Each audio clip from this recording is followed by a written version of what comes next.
اے شہزادی کونین، اے دختر رسول الثقلین، اے زوجہ فاتح بدر و حنین، سلام ہو ہمارا آپ کی اس آغوش پاک پر جس نے جاں بلب اسلام کو ام کلثوم جیسی مسیحا عطا کی۔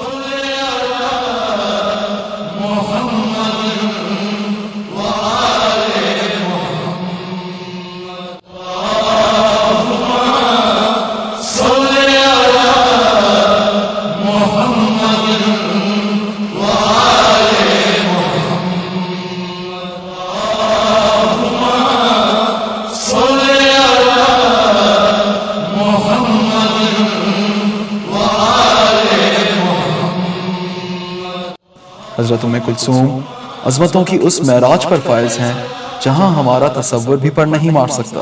الفاظ میں آپ کی ذات پاک کی تعریف ممکن ہی نہیں۔ الفاظ بہت چھوٹے ہیں اور آپ کا مرتبہ بہت بلند۔ اگر لفظوں کا سمندر بھی امڈ آئے تب بھی آپ کی مدح بیان نہ ہو سکے گی۔ آپ خیر النساء کی فخر النساء بیٹی ہیں۔ آپ اس کی بیٹی ہیں جس کے 11 بیٹے امام ہیں۔ آپ نبی زادی بھی ہیں اور امام زادی بھی، روب میں حیدر اور عصمت میں فاطمہ ہیں۔ سن 7 ہجری کا سال اپنی قسمت پر جتنا بھی ناز کرے کم ہے۔ اس سال نے اپنی آغوش سے ایسے منور ستارے کو اجاگر کیا جس نے نہ صرف اسلام کی راہوں کو نور بخشا بلکہ بھٹکے ہوں کو بھی راہ ہدایت دکھائی۔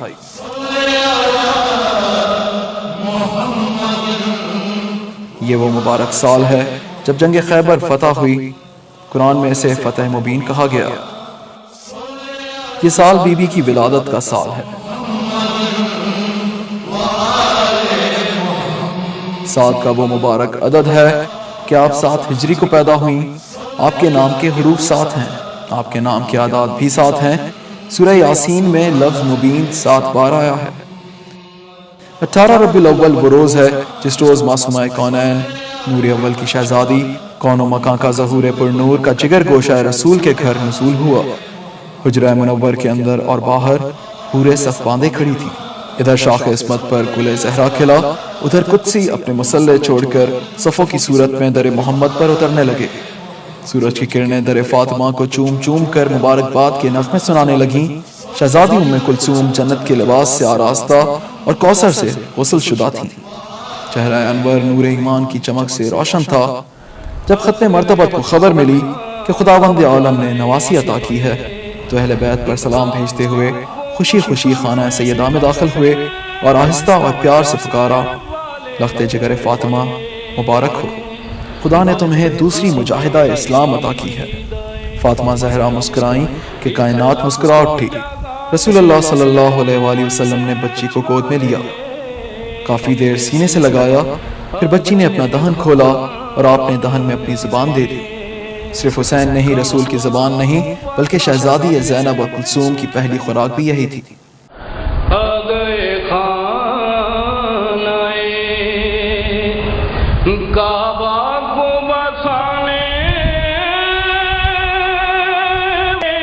سارے علوم یوں ہی پڑھتے ہیں محمد کے گھرانے والے آ گئے خانہ۔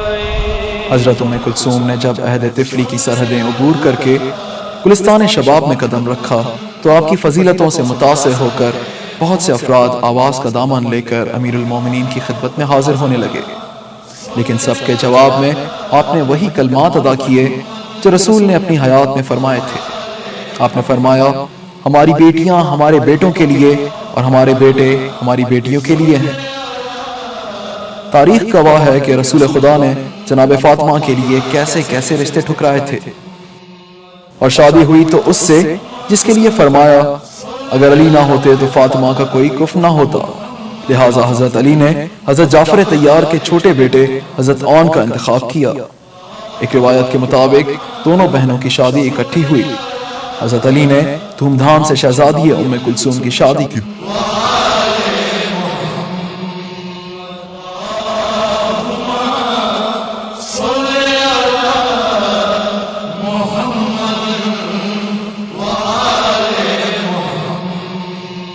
رخصت سے قبل حضرت عون کو سینے سے لگا کر فرمایا، میں اپنی دونوں بیٹیوں کو اسی طرح چاہتا ہوں جیسے رسول خدا اپنی بیٹی کو چاہتے تھے، اس لیے عبداللہ اور عون جب تک میں زندہ ہوں یہ دونوں بیٹیاں اور تم دونوں میرے پاس رہو گے۔ رسول اکرم صلی اللہ علیہ وآلہ وسلم بھی شہزادی کلثوم سے بہت پیار کرتے تھے، اکثر آپ کو اپنے گھر لے جاتے اور سینے پر سلاتے تھے۔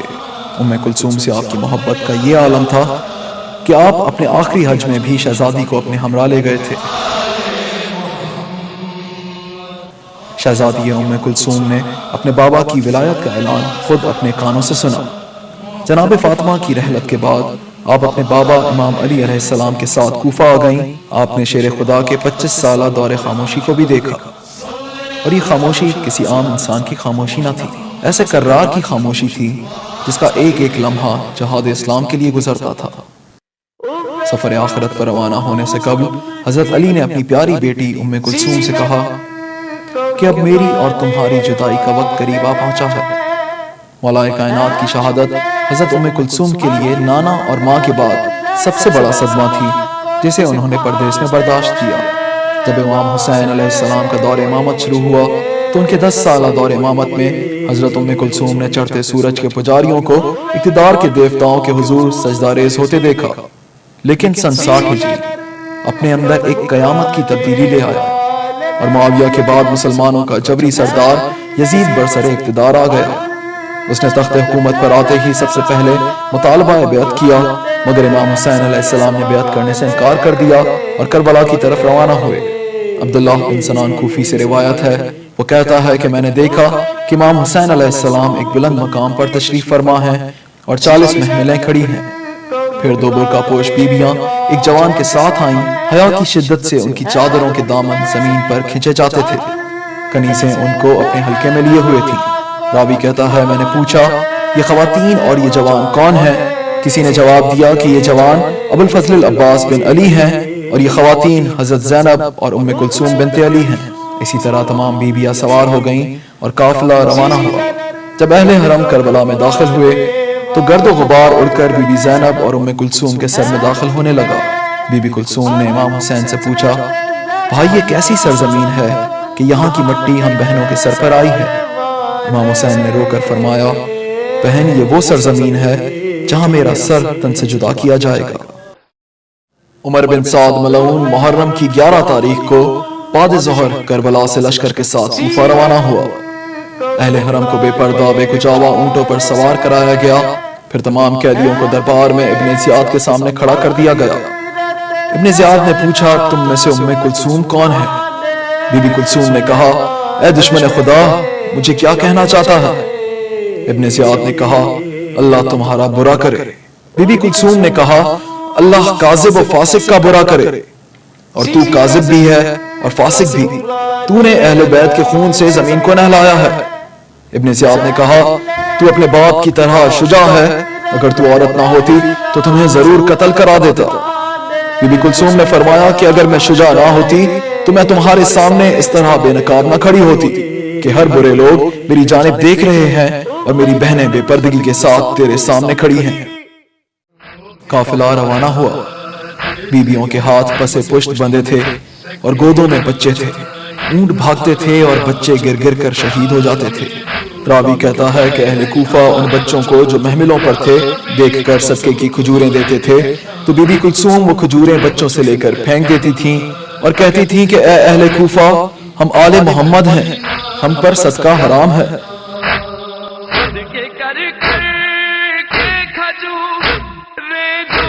سب پھینکتے ہیں، ہم یہ کیا دیکھتے ہیں، ہم یہ کیا دیکھتے ہیں، ہم تو سادات ہیں، سادات پہ صدقہ ہے حرام، کبھی دور ہے شام، کبھی دور ہے شام۔ شہزادی ام کلثوم نے شمر سے کہا کہ میں نے تمام راستے تم سے کچھ نہیں کہا، اب التجا کرتی ہوں کہ اگر تجھے کوئی دشمنی میرے بابا علی سے ہے تو اس کا بدلہ تو نے میرے بھائی کے گلے سے لے لیا ہے۔ لیکن ہمارے آباء و اجداد میں کسی کی بہو بیٹیوں کو بازار میں نہیں پھرایا۔ تو ان سروں کو ان سواریوں سے آگے کر دے یا ہمارے ہاتھ کسی عورت سے کھلوا دے۔ لیکن شمر نے حکم دیا کہ ہر سواری کے ساتھ ایک سر چلاؤ۔ بازار میں چھت پر بیٹھی عورتیں شہزادیوں پر گرم پانی اور پتھر مارتی تھی۔ ظلم سہتے سہتے غم برداشت کرتے ہوئے کبھی شہر مدائن کبھی شہر صبور سے گزرتے ہوئے شام پہنچا دیا گیا۔ دربار میں 700 کرسی نشین تھے اور اہل بیت رسول سر جھکائے بیچ میں کھڑے تھے۔ قلب سید سجاد اس وقت بند ہو رہا تھا جب شمر لعین یزید کے سامنے مستورات کا تعارف کروا رہا تھا۔ کلثوم نے مدینے کو دیکھا تو مرثیہ پڑھا کہ اے نانا کے مدینے، ہم کو قبول نہ کر، کیونکہ جب ہم گئے تھے تو ہماری گودیاں بھری تھی اور جب لوٹے ہیں تو گودیاں خالی ہیں۔ بی بی کلثوم واقعہ کربلا کے بعد زیادہ دن تک زندہ نہ رہی۔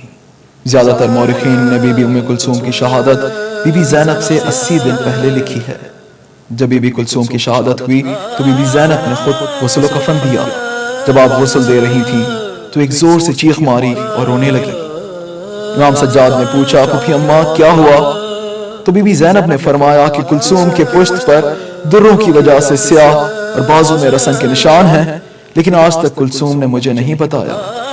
جب کوئی ظالم مجھے کوڑے مارتا تو کلثوم اپنی پشت آگے کر دیتی۔ جنازہ تیار ہوا، تمام بیویوں نے آخری دیدار کیا۔ جب امام سجاد جنازے کو لے کر چلے تو بی بی نے رو کر فرمایا کلثوم جلد ملاقات ہوگی۔ امام سجاد نے بی بی کلثوم کو امام حسن کے پہلو میں دفن کر دیا۔ کچھ مورخین نے آپ کا روضہ مصر میں بتایا ہے، لیکن زیادہ تر مورخین نے آپ کی قبر امام حسن کے پہلو جنت البقیع میں بتائی ہے۔ شام میں آپ کا روضہ بطور شبیہ بنایا گیا ہے۔ امام زمانہ نے زیارت ناہیہ میں بی بی زینب اور ام کلثوم کو خراج عقیدت پیش کرتے ہوئے فرمایا ہے کہ سلام ہو ان مستورات پر جنہیں بے ردا کیا گیا۔